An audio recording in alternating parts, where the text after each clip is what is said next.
your host, Miss Shayla Bogan, and I introduce to you the Micbomb podcast. Enjoy. This is my night, this is my pain, this is my life, this is what I was born to do. I was born to do. Every new day, every new night, every new stage, every new fight. This is what I was born to do. I was born to do. Fall to my knees every night and I pray, asking Lord, let him hear. I got something to say. There's a fear out there and it's coming your way. Don't let it stop you from living for what you were made. It's not a dream, it's a destiny. Blessed is he when the whole world listens to this mess in me. There's a message inside what you get from me. A little life, little love. Sorry for that miss malfunction, but once again, welcome to the Micbomb podcast with your host, May Shayla, your co-host, Stacy J. Kaila unfortunately couldn't make it for this episode. We really wish she could, but we're back. Back. I don't know, Stacy. How was your weekend? My weekend was going pretty not so good until I seen. Well, I got some other great news, but that news right there. Let's us remind the fans of what's so great about this news. Let me remind them of what I promised them. We'll see y'all in Burrowhead. Yeah, baby. Let that sink in your mind. We'll see y'all in Burrowhead. Because who they told you about them Bengals? See those butts on the mic bomb. We'll see y'all in Burrowhead. Yeah, baby. Let that sink in your mind. We'll see y'all in Burrowhead.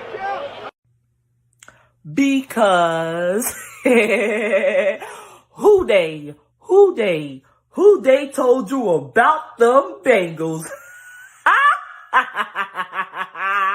See those butts on the mic bomb.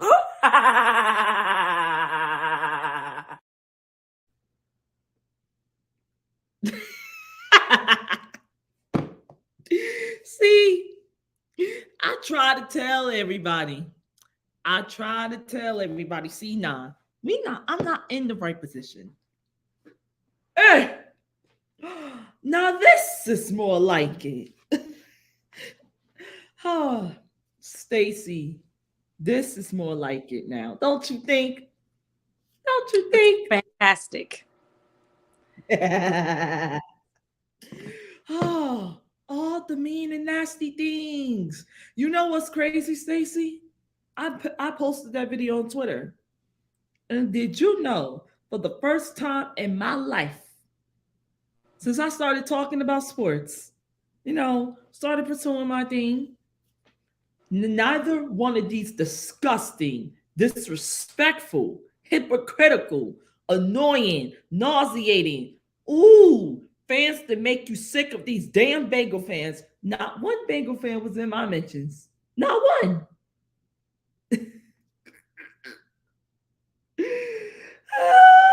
I guess this is what humility within high expectations give you, doesn't it? See, the Kansas City Chiefs did what they were not favored to do, which was beat the trash and natty Bengals in the AFC Championship game this past Sunday, 23-20. But just as usual, these trash and natty Bengals and their fans just can't take their ball and go home. Can't take that hot flipping L that they wrote them checks for that they could not cash and go home. See, they don't understand that that's possibly the first ever matchup in the postseason that they honestly went into with a huge advantage. Mahomes was banged up. He barely had any of his wide receivers. Running game really was there, but was not there. But that defense showed up and exposed that horrible offensive line that was so much of an upgrade. See, But this is the stuff I try to tell Mango fans. I try to tell everybody this is what happens when you don't hand them opportunities and they have to make their own, Stacy. They can't do it. And that right there is a Super Bowl contending team and a pretending team. The trash and natty baggles will forever be pretenders. They will never be champions. Champions don't make excuses. Champions in the moments that matter most, when it's win or go home, find ways to win, especially when they talk all this smack that they was out here chirping. It's Burrowhead giving up 300. Hold up. Let me get my facts straight. Give me 1 second, Stacey. Give me 1 second. Woo! Woo! Baby, this is beautiful. This is beautiful. Yes, Stacy. Yes. They gave up. They called Arrowhead Mahomes. I mean Burrowhead. Burrow. That's what they. Mhm. And in Burrowhead, Mahomes on one leg went 29 for 43, 326 yards in the air with 2 touchdowns. Are we ready for that conversation? Are we ready for the fact that, oh, well, let me tell you what Mr. Joe Shiesty can do when healthy with all his wide receivers, unlike Mahomes. 270 yards, 1 touchdown, 2 interceptions, and completed 26 of his passes. You can't make this up, Stacy. You can't make this up. He You definitely see, was not his best. He was not his he best. was nowhere near. He was nowhere near. And you know what, Stacy? Are we ready for the conversation that I felt that is long overdue to have? Are we ready for that? Go for it. People are. I don't think the people are ready for the conversation of how many damn games have the Bengals lost this year, where Joe Burrow has turned the ball over more than the entire opposing team. Week 1 against Pittsburgh and Cleveland, against Baltimore around week 6 or week 7. I forgot which week that was. Are we ready for that conversation? And now the AFC Championship game. And see, this is what happens when you talk non-championship organizations up, non-championship winning organizations up to high expectations. Because Stacy, this is what happens when you're a Bengals fan and you get your hopes up. You want to know the poverty version of the Dallas Cowboys? It's the trash and natty bagels. And let me tell you why.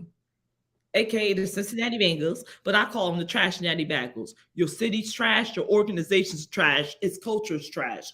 Who comes off the hype of losing damn Super Bowls and talk about they're the big dogs because you made it to 1 Super Bowl out of 33 years. You made it to 3 in over what, about 50, 60 years of existence? Congratulations. You have less gold jackets than the Cleveland Browns, more appearances in the Super Bowl, and just as many world titles, even after all that damn talking you did. And one of their safeties, particularly Jesse Bates, took shots at Mahomes when he pretty much said he hoped Mahomes is healthy. So there wouldn't be no excuses. They'll be ready. Then turn right back around and give up 326 yards in the damn air. Not just him, but the whole secondary. Gives up 326 yards in the air to Patrick Mahomes, and he was on one leg. Are you sure you wanted that Patrick Mahomes healthy? Because I can only imagine. People don't understand. 2 touchdowns was taken away from Kansas City. That's 14 more points on the board. That means that game should have been 37 minus the touchdown the Bengals got handed because of a BS call by the referees. That should have been, honestly, 37, the damn 13 or 14. Then let's talk about the 2 interceptions they took away on top of the 2 that Burrow threw. Are we ready for that conversation, girl? I don't think the people We ready in it. for it. I mean, we're in the middle of it. for it. See, you ready for it, Stacy. I've been ready for it since I've seen it, but these people ain't ready for that. They ain't ready for that, Stacy. And see, when you do things like this, and when you talk a big game, you can't walk. You walk your team up to beautiful, hilarious for me moments. Like His ability to get pressure up front and getting that last sack. They won the early stage and they won the last stage on defense. And then Mahomes, just the gutty performance to put it really on his foot and his ankle to go get into the Super Bowl. When he had to do it, when he had to take it on louder. with the injured ankle. Say that music louder.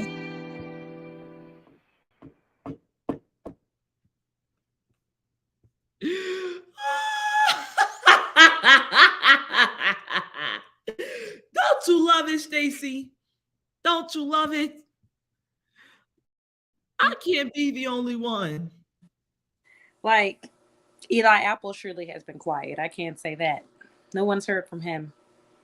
Oh, even after Stephon Diggs added him back on Twitter, Yeah. you know, for like a consecutive time when he was chirping Cancun on 3. Oh, but it ain't over yet, Stace. It ain't over yet. See, the party just getting started. Mm. I got a beautiful thing I made on my TikTok. You ready? Let's See go. y'all in Burrowhead. Yeah, baby. Let that sink in your mind. We'll see y'all in Burrowhead. Right here, and you're going to all of a sudden get a quick snap, throw out to the side, and go to the flat. Is it there? End zone. Caught. Travis Kelce with the touchdown on 4th and 1. This is all Kelce and Mahomes. Pocket sealed for a while. Down the field to Higgins. Oh, and it's tapped away and intercepted. On a step up and right there. Having a tough game. Makes him under duress. From the pocket. On the run to the end zone. It's caught. On his back. Valdez Scantling. Oh, and forced that errant throw. Just outstanding.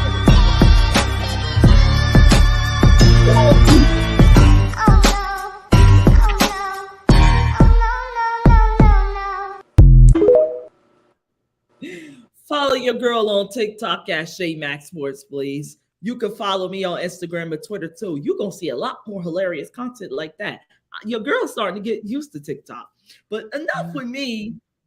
Enough with me. Let's talk about you, sis. What was your thoughts on that game after all that talking they was doing? All of that. Writing checks So, that I mean, asses could not cash yet again. Go ahead. and that's what it was. If you have been following this podcast and me and my takes, I always felt that the Chiefs were going to go to the Super Bowl and, dare I say, win the Super Bowl. I didn't have any doubts, even with the injury of Patrick Mahomes and presumed injury of Travis Kelce. And you mentioned they were missing some receivers. It had a lot of things going on, but that defense stepped up. And we all know that defense wins championships. So they are a well-oiled team. They are a well-rehearsed team. They have great chemistry. The Chiefs are almost unbeatable. And when you play stupid games, you get stupid prizes. The Bengals definitely had too much dip on their chip going in the Arrowhead. So they kind of got what they were asking for.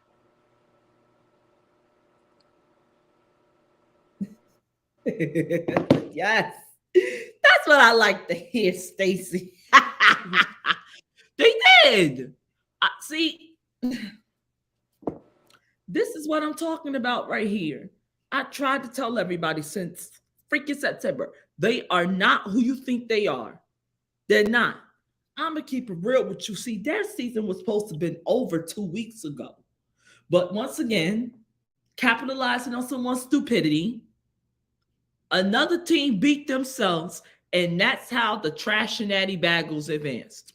Because when teams don't beat themselves, they do have to find ways to win. You see how well of a caliber of a championship team the Trash and Addy Bagels are. Not at all.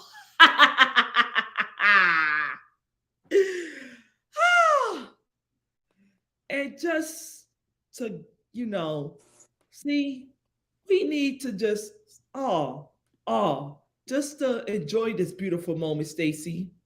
Let's play a real classic song while I handle this cigar real quick, girl. If that Bengal prowling, mean and angry, here he comes the prowling, mean and hungry, and offensive fruit, run fast or foot, and defensively he's rough, tough, with the daddy Bengal, that's the team we're gonna cheer to victory. Touchdown Bengal, get some points upon that morning, the game was Cincinnati.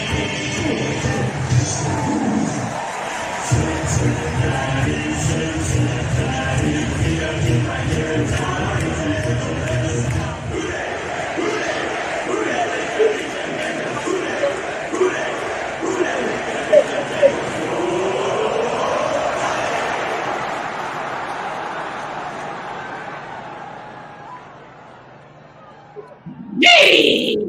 I told everybody about the bagels, and I want all my credit, all of it. We need to play it one time for the good time, baby. Crank up the volume of me. If that Bengal growling, mean and angry, here he comes the prowling, mean and hungry, and offensive fruit, run fast or foot, and defensively he's rough, tough, with the daddy Bengal, that's the team we're gonna cheer to victory. Touchdown Bengal, get some points upon that morning, the game was Cincinnati.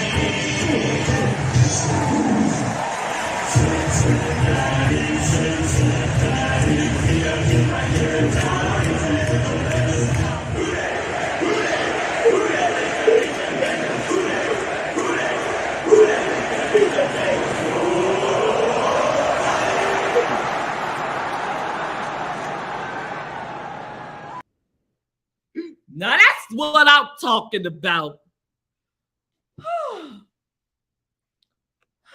Stacy. Oh man, but would you like to say anything before we move on from this now? Oh, I've said my piece. I mean, enjoy Cancun. That's all you can say. Yes. Hope you have a very safe plane ride. Yes. Please do.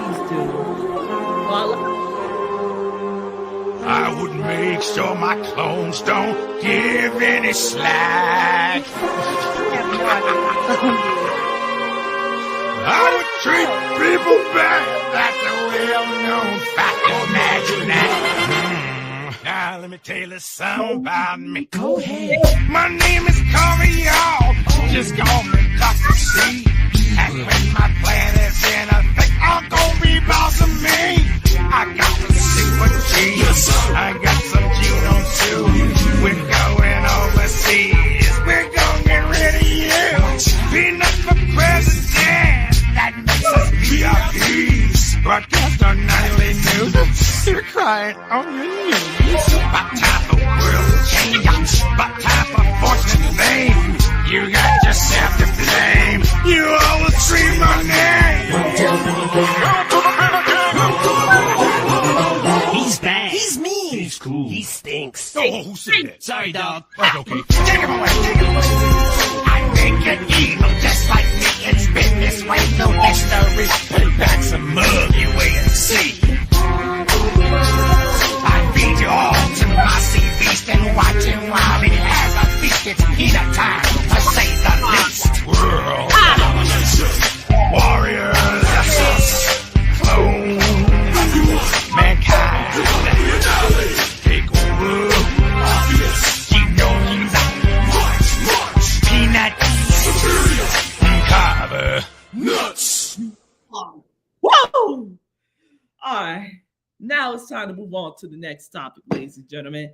The NFC Championship game between the San Francisco 49ers and the Philadelphia Eagles. Stacy, you can kick it off while your girl get her energy back. After that, global get down.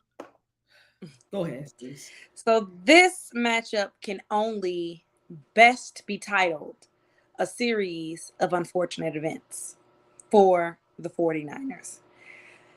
It was competitive at the beginning. It was actually a very good game. It was very close. Both of the defenses were on top of their shit. The 49ers defense is the only thing that kept them remotely even close to being in it when everything fell the freak apart. Like, I don't know who Kyle Shanahan pissed off, but he needs to make it right, and he needs to make it right now. He literally ran out of quarterbacks. How do you run out of quarterbacks? How do you do that? Injuries, girl. Injuries. Injuries. And I'm actually kind of disappointed because I wanted to see what Brock Purdy really was going to do when his ass was to the fire. But I guess we'll never know. Yeah, girl. Oh, see, I try to tell. Man, I'm gonna be honest. I expected the Eagles to win this game. Mm-hmm. I really did. Oh, they had no business losing this game. The Eagles definitely should have won. Yeah, and I agree. And I'm like, okay, they're the more loaded team, even though San Francisco's loaded until Sunday. They really wasn't loaded at all. I was within the quarterback position. But realistically, I'll just straight up say it like this. San Francisco has nothing to be ashamed of themselves. You know, you were down already, your two starters. Brock Purdy got thrown to the wolves. Unfortunately, he has UCL injury in his thrown shoulder. His throwing elbow, which elbow injury in his throwing arm. So unfortunately, he's out. He's out for 6 months, but they expect him to be ready to go by training camp. And most likely, this will be Jimmy G's last season with that was Jimmy G's last season with the San Francisco 49ers. Oh, yeah, I was about to say, no, that's it for him. He's done. Is it? Because Trey Lance is going to be healthy, and Brock Purdy has more than proven himself. And they didn't want to keep Jimmy G anyway. Jimmy G actually got really lucky with this last season until his luck ran out. Like, he better count his lucky stars. Luckily, the NFL is a quarterback-thirsty league. So he'll land somewhere, even though it was very scary hours for him. No one wanted to pick him up, but we'll see. He's not going to be. Well, I mean, now Tampa is in the running for a new quarterback. I think they might get Derek Carr if it sticks. If the Brady retirement sticks, I'm thinking Derek Carr might go there. But then that leaves the opening at TB12's retirement. Yeah, but so that leaves the quarterback position in Las Vegas open, and Jimmy G might end up going to Vegas. This is a hot take, so put a pin in this one. Jimmy G might go to Vegas in some way. Honestly, it's between him or Aaron Rodgers, because a lot of rumors. Yeah, go ahead. They're speculating about that around that. Your girl got to eat her Starburst. Don't pay no attention.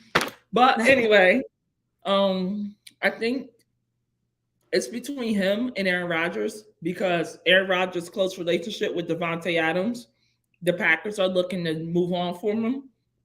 So based off the talks, if it stands, most likely it will be the Jordan Love show. I think that's where they're looking to lean towards more due to the cap hit. Their championship window, they feel, is practically closed with Rodgers for the right reasons. And Raiders need a quarterback, and they don't feel Derek Carr is it. Tampa needs a quarterback, and they're open to whoever can put the ball where it needs, and they got plenty of weapons to work with Mike Evans and Chris Godwin and them guys. So that being said, I wouldn't be surprised. But that NFC Championship game, I think, in my opinion, can go either way. But the Eagles, no one expected Philadelphia to win the way they did because of the 49ers defense. We felt that it was going to be a great defensive battle between both teams. And it was. But listen, It was a moral good game until it wasn't. Like, nobody wanted, imagine being a 49ers fan and paying $1,200 to go see Josh Johnson be a quarterback. I would want my money back expeditiously. Give me my money back now. Give me my money back now. This is not what Yes. I paid for. Yeah. It's just ridiculous that the limit that Kyle Shanahan had in his offense because of Jimmy G out for the year, Trey Lance out for the year, both with ankle and foot injuries. Then you have Brock Purdy out with or injured with a UCL injury to his throwing arm, which is located in his elbow, which means he wasn't really even able to bend it. It kind of reminded me of the injury Big Ben had, but Brock Purdy is so much younger, so that might take fear out of San Francisco heart. But with Trey Lance and Brock Purdy's coming off of practically season-ending injuries, arguably career-threatening because Trey Lance did get 2 surgeries on that ankle to repair it because it was dislocated that bad. It required 2 surgeries. I would not be surprised if the San Francisco 49ers go for a quarterback in this year's draft, or they were to trade up and go for a quarterback, or if they were one of them that was in the candidates for Derek Carr. You can definitely not rule him out because it's a lot of teams. I don't see the Seahawks being involved because I think, and for the right reasons, they'll be sold on Geno Smith because they see how he is. But He did phenomenally this year when everybody expects him to do nothing. He did great, and I think that's the perfect system for Geno Smith. I think an offensive and defensive minded coach, so a very versatile coach like Pete Carroll, young pieces around him, DK Metcalf and them boys would definitely put him in great shape. And I feel like he's more prepared now to be the starter than he was last season because everyone was expecting Russell Wilson until the trade with Denver happened. So I don't see Jimmy G nor Derek Carr or any free agent quarterback landing there unless they're willing to be a backup to Geno Smith or whoever the Seahawks draft. But it's gonna be one or the other. But back to the Eagles. You said it best on the last episode. They are arguably the most loaded team, if not the most loaded team in the entire league. And the crazy thing about it, they're not done. They got 3 first-round draft picks in this year's draft coming up in April. 3. Play money. Plus they're also top 10 in the league's highest cap space this year in free agency. So 3 first-round picks, top 10 in cap space. And then let's think about the draft picks they have after those first rounders. That's crazy. And they're in the Super Bowl, which means with all the expectations that are leaning towards Patrick Mahomes and the Chiefs, you can argue that the Philadelphia Eagles is the first ever number 1 seed that's heading to the Super Bowl that is playing with house money. Because the only trade move they made when they gave up 1 first for A.J. Brown, to pair him back with his college quarterback and Jalen Hurts when they both were at Oklahoma, and Devontae Smith. But they drafted Devontae Smith and Jalen Hurts. So they only traded a first to Tennessee for A.J. Brown. Now they got that 3 worked out. Oh, it worked out phenomenal. A.J. out. Brown is a freaking monster, man. He's a monster. It's a blessing. I think Tennessee made a huge mistake not paying him his money because now look where we're at. He's in the Super Bowl. You're not even 500 in the playoffs. That tells you who won that one. And I don't see anybody in this draft besides Jordan Addison who the Titans can replace A.J. Brown with. But the Jordan Addison project, even though I would love for my Steelers to take him after correct me, sorry, after they take Joey Porter Jr. is it still remain to be seen. But more of the story is if you're the Philadelphia Eagles, yes, you want to win the Super Bowl, but I wouldn't be surprised if they don't. You know, it's so hard to predict who's going to win it because this is a game that could definitely go either way. The Eagles are way more stacked than any team Kansas City has played this year. San Francisco, unfortunately, it might just be back to the drawing board for them because they are losing a lot of pieces. And we all know the 49ers history. They make a Super Bowl, they make at least 2 to 3 NFC championship runs, and then it's back to the drawing board, and then they'll be back in the next year or two. We know this already about San Francisco. It's not going to be long, but their quarterback position is very questionable with injuries. Trey Lance, we haven't seen a full year from him. So I think if Brock Purdy is ready to go by training camp, he without question will be the starting quarterback, even though it was supposed to be the Trey Lance show. But I do not see the 49ers going back to Trey Lance after what they saw from Brock Purdy when he was just practically thrown into the wolves. So I think Trey Lance just might be the backup. He could possibly become the starter down the road, but I don't see it right now based off what we're seeing because of what we already saw from Brock Purdy.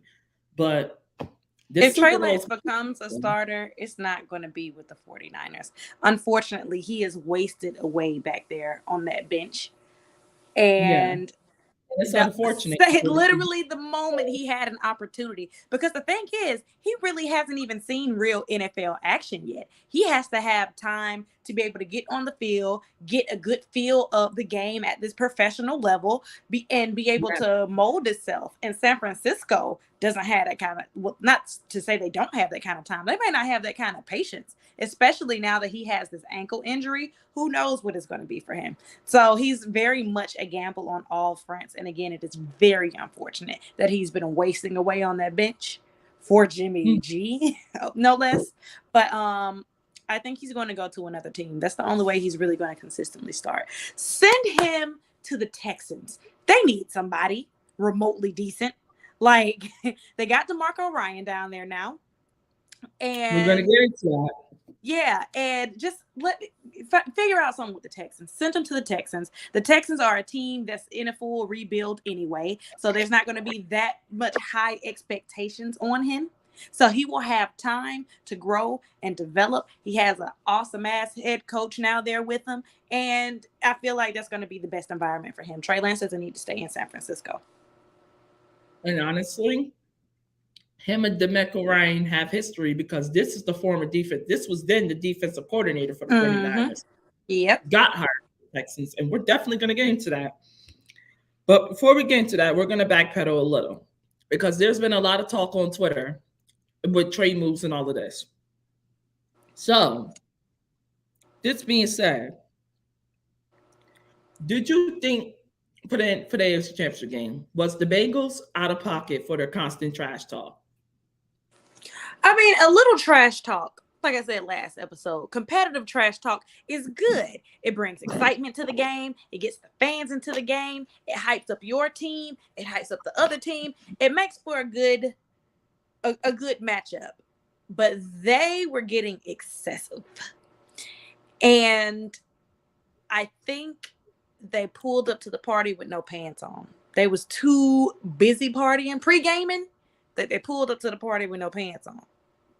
So as long as you can trash talk and make sure that your house is in order, then by all means, yes, it adds a little season, a little saison to the game. Yes. But I mean, make sure you know you cooking filet mignon and not ramen noodles. Oh.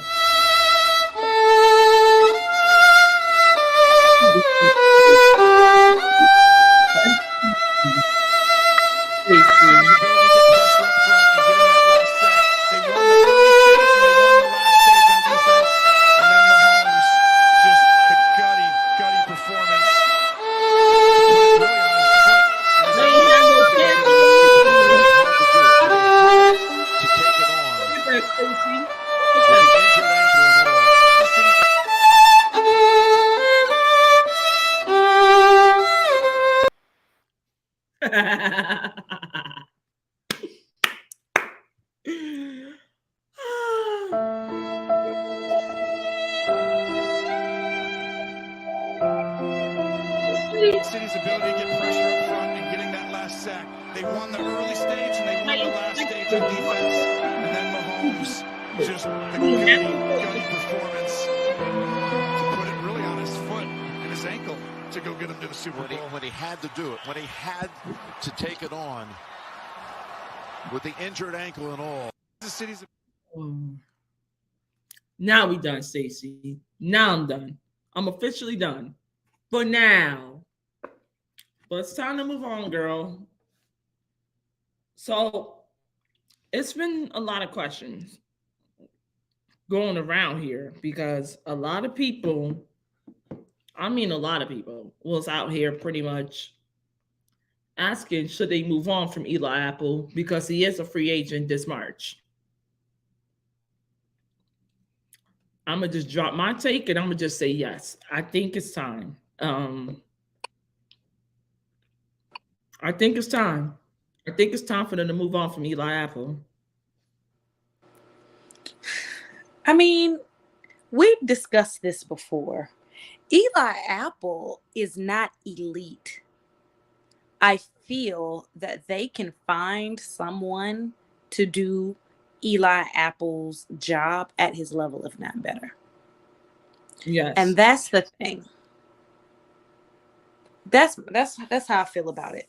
If it saves you money, by all means. Losing Eli Apple would not be a loss for the Bengals. It really wouldn't. But what about their safeties? Neither one of them is under contract this year. Neither one of them.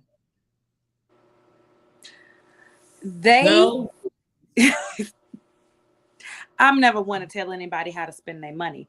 But if they are trying to be competitive and get back to where they are, they have to make some really smart decisions. They need to sign at least one of their safeties. At least one. Keep both of them you can, because from what I understand, they're pretty decent. But they need to sign at least one of those safeties. Because starting over for them right now would hurt them more than it would help them. It would, especially if they're considering bringing back Eli Apple, because I don't see how, at this rate, you cost your team more games than you win them. You don't have any clutch moments. You're not an all-pro. If I'm not mistaken, you're not even a Pro Bowl. You ran your mouth. You brought more headlines to this team for practically anything but winning football games. Every time high expectations come from your fat mouth, you're never the one to show up. You pretty much almost cost us the game at home against the Ravens. You really didn't show up like that against Buffalo. And now here we are once again in the AFC Championship game. But then beforehand, it was the Super Bowl when you got beat by Cooper Kupp, you got beat by Odell. It's a mess going on now. This is a constant pattern with Eli Apple. And I don't feel as if they are high. He's a high caliber player. I just don't see it. I don't see at this rate how the Bengals can bring him back. I don't see it. See, let's look at all their free agents. If we look this, let's just Google all their free agents right now. Because then the people will understand more what I'm talking about here. Because you cannot tell me. Let me tell you all this free agent. It's Jesse Bates. It's Von Bell. Eli Apple. Hayden Hurst. Trey Flowers. I still can't pronounce his name. Samaje Perine. I'm thinking that's his name. Samaje, yeah. Michael Thomas. Another free safety. Jermaine Pratt.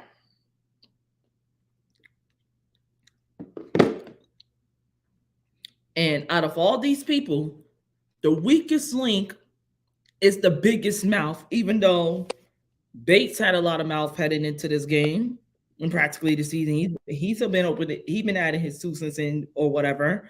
But Eli Apple, this is just constant with him. This is back-to-back years with this guy. So it's like, it's time to shop you. It's time to shop you. You're getting up there in age. You weren't that good to begin with. This is why he was shopped out of New York, shopped out of New Orleans, and shipped to Cincinnati. But with the Bengals and their cheap ways, I wouldn't be surprised if he's back there next year. Yes, because I was going to ask realistically, what do you expect to give up for Eli Apple or to get for Eli Apple? I mean, it won't be much because he's not worth it. He's not. I'm not paying, and it's only because of the market that is set today. I would not pay Eli Apple more than 14 million.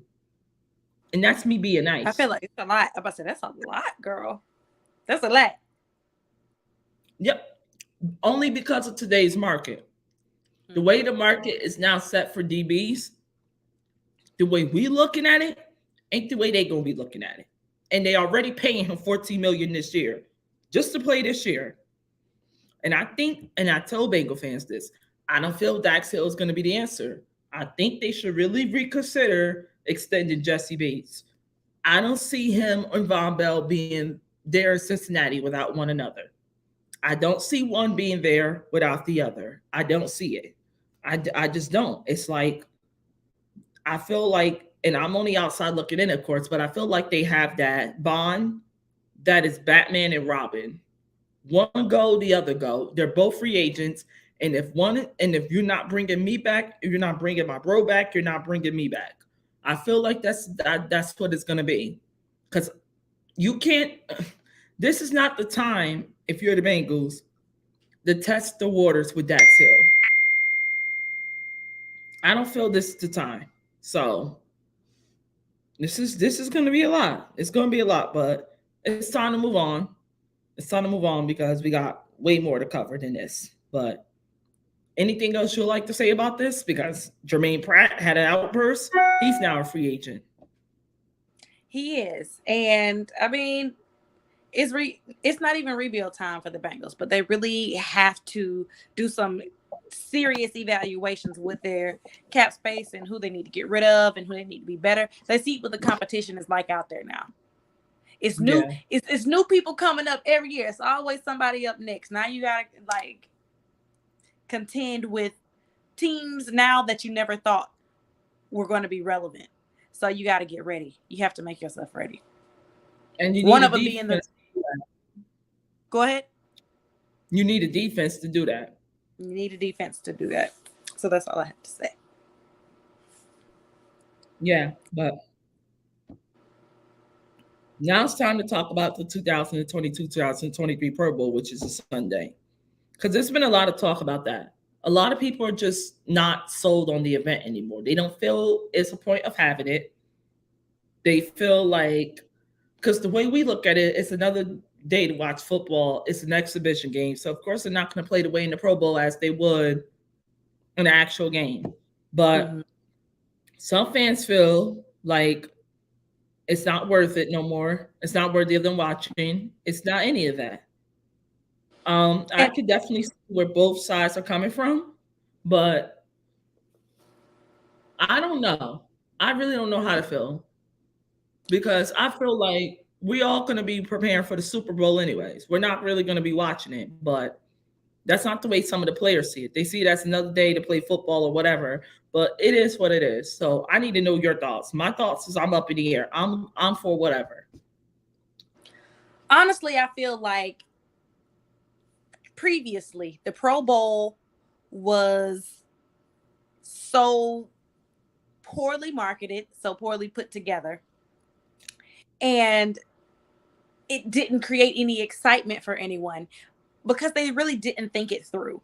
Of course, this is supposed to be like an exhibition game. It's not even really like an all-star game. It's an exhibition game. Doesn't really amount for anything. And football is such a up to the second sport. No one wants to get hurt playing in the Pro Bowl. So you're really not going to get the excitement from actual competition that you would during a regular season game. With that being said, I really appreciate how they have tried to revamp the entire thing this year. I didn't even know that it was going to be this Sunday. I forgot it was going to be this Sunday, but they have a lot of different things incorporated into the weekend, and they have totally restructured the game to try to make it something that is at least digestible and not just a thing to do.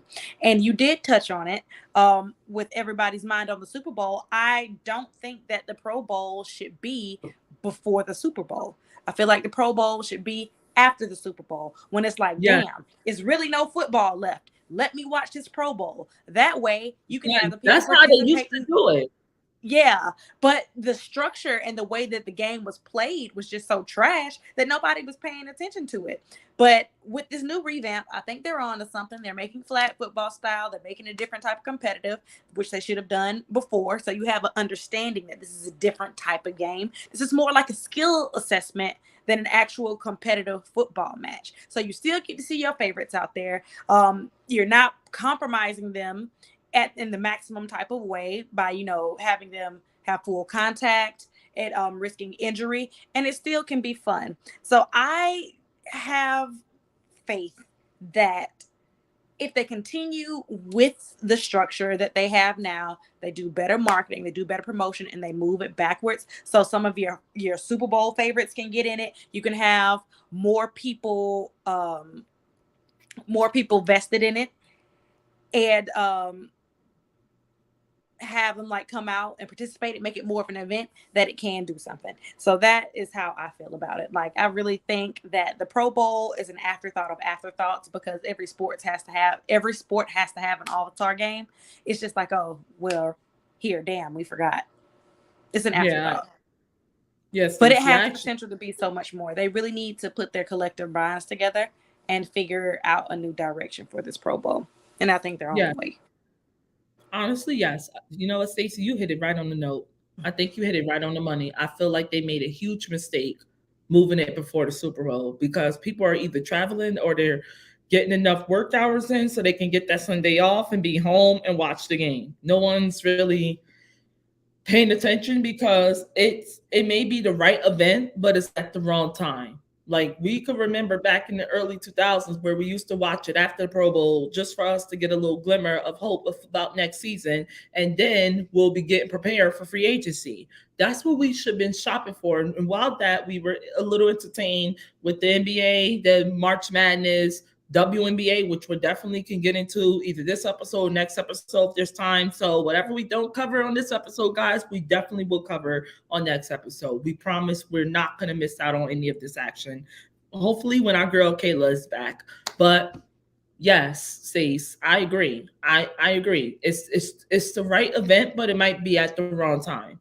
And I think they should start considering moving the Pro Bowl to after the Super Bowl so that everyone can just focus on the game. You can get some of your favorites up in there and you can go from there. Because there's people in here who athletes, no offense to them, that were elected to the Pro, that was selected for the Pro Bowl this year, and replacement of those who are in the Super Bowl who has no business there because you do not have any Pro Bowl numbers. Like, you're looking at the quarterbacks and you're like, well, out of all quarterbacks, how the hell did they get in? Did these guys decline, or did these fans really vote these people over those? Exactly.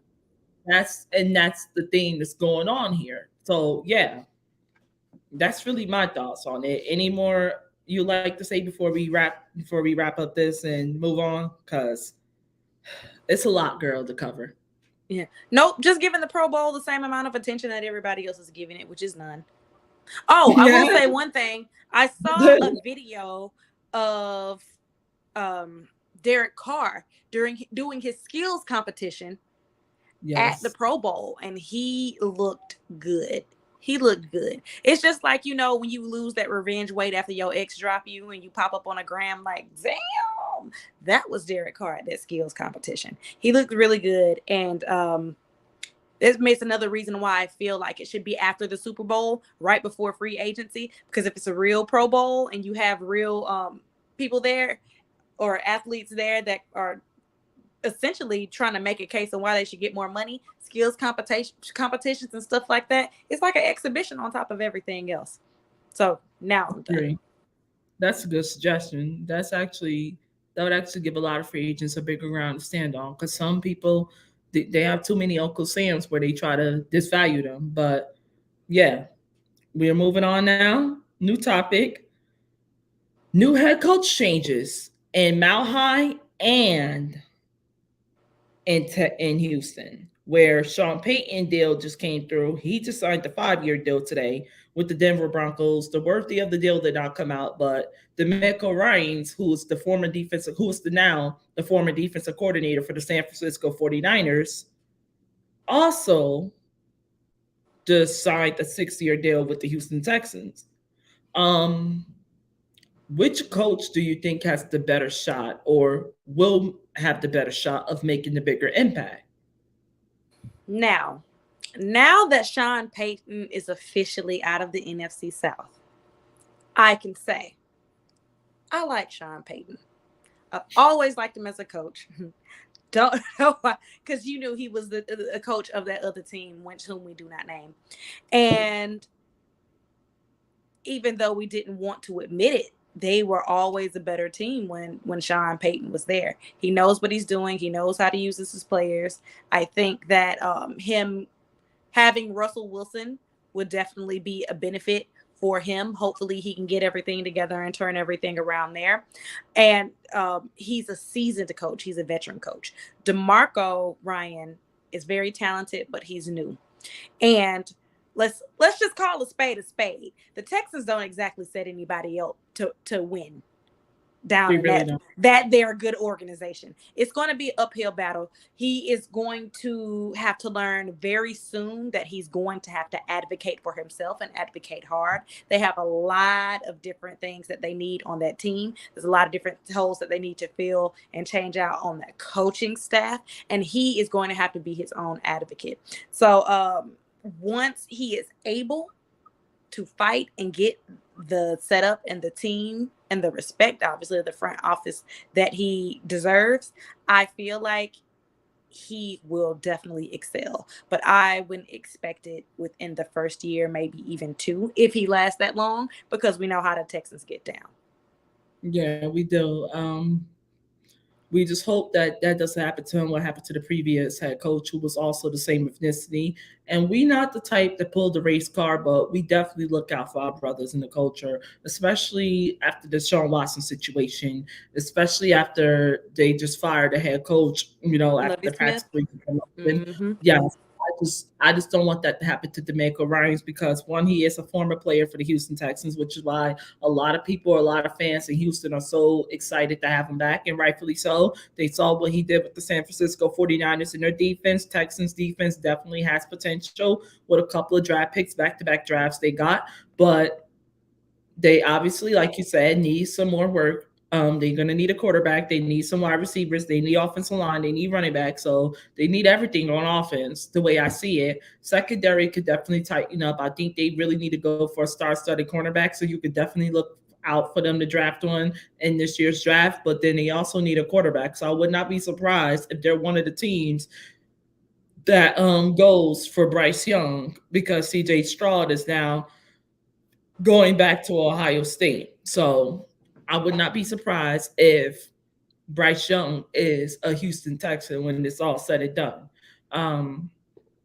All of that being said, Sean Payton and Mile High makes perfect sense. An experienced coach, Super Bowl winning coach with an experienced quarterback, Super Bowl winning quarterback with Russell Wilson. I think that this just might be do or die indefinitely for Russell Wilson now, because everyone knows what it is with Sean Payton in a good way. Everyone knows what he brings to the table. He has plenty of weapons now with, Jerry Jeudy coming back. He has plenty of weapons, all them guys around there in Denver. He has Devontae Williams returning, who's a great running back. He definitely is going to get his offensive lineman back. Their defense, people don't understand, is number 2 last year behind San Francisco in points allowed. They're number 5 last year in yardage given up, even with all the injuries they were battling. So I think Sean Payton would definitely take advantage of that. He's definitely been someone who take advantage of a lot of weapons and a lot of opportunities that his team and his players give him. Denver, I think if the defenses pick up where they left off last year, will give them plenty. But it's do or die for Russell Wilson now, because everyone gave him a pass because it was his first year in Denver. The coaching wasn't really that good. That's why they fired him. And it was a transformation period. It was a transforming period or transition period, correct me. Transition period where it was new owners, new GMs, new everything. It's not that way no more. And I believe Sean Payton would definitely get the pop. I don't see them winning the AFC West off the rip because of Kansas City, but I could see them placing second if they could get their act together against the Chargers, depending on what the Chargers do, because they did hire Kellen Moore from the Cowboys, who a lot of people are happy about because they feel like Justin Herbert is a way bigger upgrade, way major upgrade in the quarterback position than Dak, and for the right reasons because he does have the better arm, he does make better decisions, and he's not really given that opportunity that Dak was given numerous of times. So we could definitely see what Kellen Moore does in LA with the Chargers, but Russell Wilson definitely has the same opportunity this year with Sean Payton in Denver because there's no skills. He coached Drew Brees up. We all know that he could fix anything offensively. This offense, without question, needs to be fixed, but it starts with Russell Wilson, and it needs to start with him cooperating with Sean Payton. They do have a great bond, and I think it's going to continue, but everything remains to be seen, and we only speaking our thoughts. The facts is going to be what's on the paper and what's on film, and it starts on the football field. Absolutely.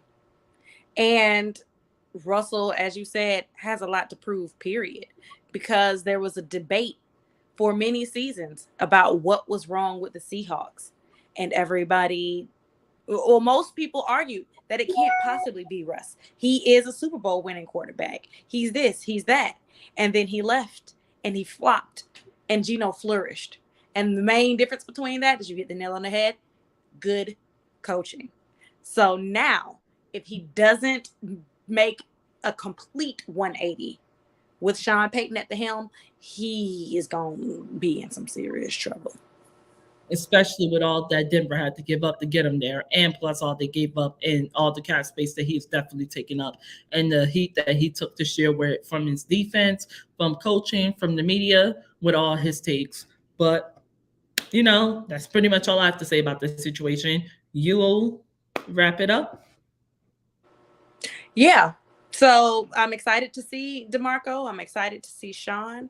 It's going to be a new day in Raider country. The NFL next season. And I am excited to see the Broncos become a contender in the West. Like, I want to see the AFC West that we thought we were going to get this season. And hopefully we'll see that next season. Yeah. Between Denver, Raiders is up in the air. But because of their quarterback position is up in the air, but definitely between Denver, KC, and LA, we probably could see it, but it depends on what we get from Russell Wilson. But yes. So I think it's another story we should definitely get into before we wrap up the show, which is TB12, Tom Brady, the GOAT, finally calling it a career. I was lost for words when I heard about this because yeah. No, go ahead. Go ahead. No, go ahead. I think that, I think I speak for everyone that Tom Brady, without question, had a hell of a career. He was somebody this season alone is not going to define his legacy because I don't think one season would take away all that he's done within these past 32 years. And when you do that as someone like Tom Brady, it's hard to someone to just take away anything you've done because they can't.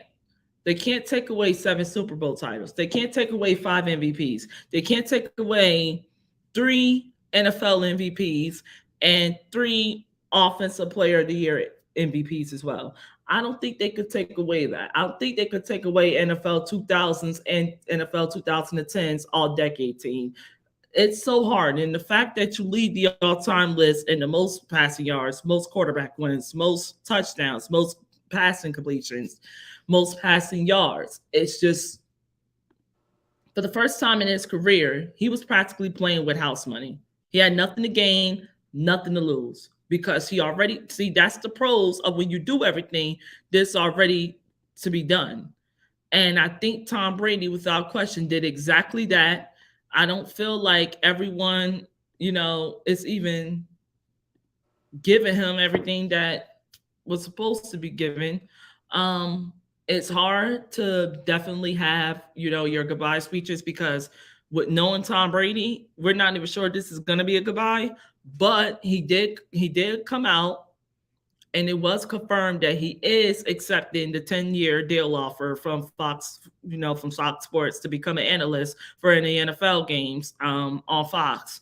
And it's a $375 million deal for 10 years. So that means that's $37.5 million for 10 years.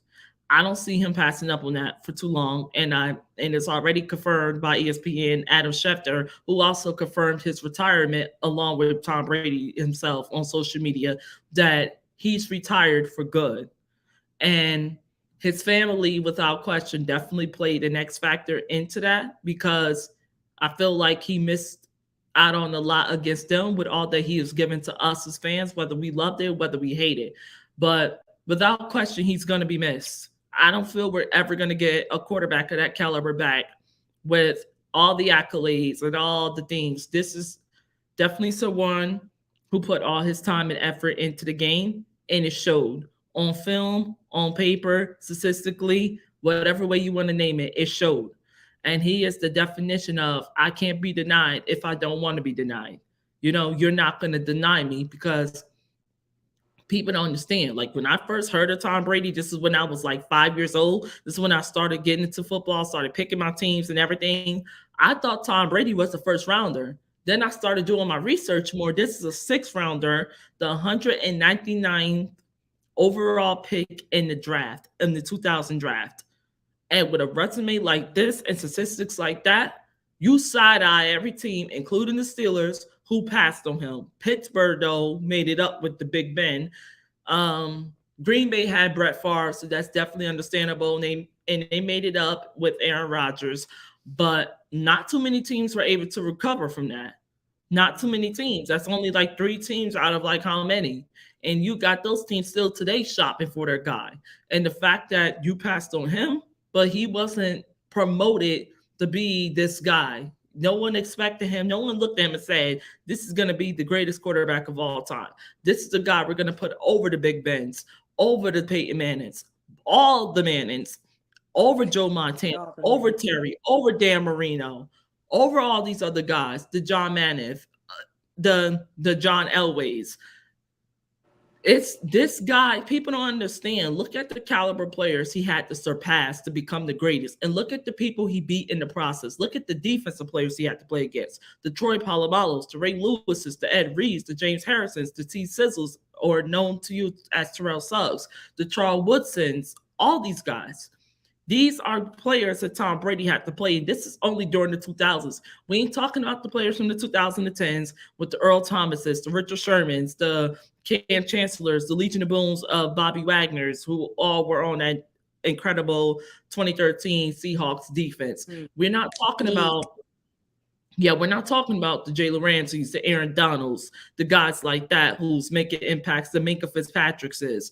We're not talking about, we ain't even mentioned the guys in this era he played against. Brady has survived not 1, not 2, but 3 transitional eras in the league. 3. So, hey, hats off to you, Tom. Hats off to you, man. You put pain in my heart, but you also put respect and memory, and you truly showed what a humble athlete who, he's the definition of let your game do the talking for you. And for 23 years, 23 seasons, Tom Brady game has done more than enough talking for us all in the sport of football. Absolutely. Tom Brady does not owe anyone else a single freaking thing. I am happy that he took the broadcasting deal. It makes perfect sense. Again, why at 40 plus do I want to get hit by 300-pound linemen? I don't. His love of the game was it was very evident that he loved the game very much. He's, like you said, sacrificed his family. My only thing is, when he said that he was going to retire last season and everybody was hooping and hollering about it, I was the only person in my circle, at least in my social spectrum, that said, no, he's not. But they said he's not. I just felt it in my spirit. You know, sometimes you got to be in tune with the ancestors and the spirit. They said, no, sis, Tom is not done. And sure enough, he sat on that couch with them kids, talked to him for 10 minutes and said, I need to go back and play football. So he went in and did that.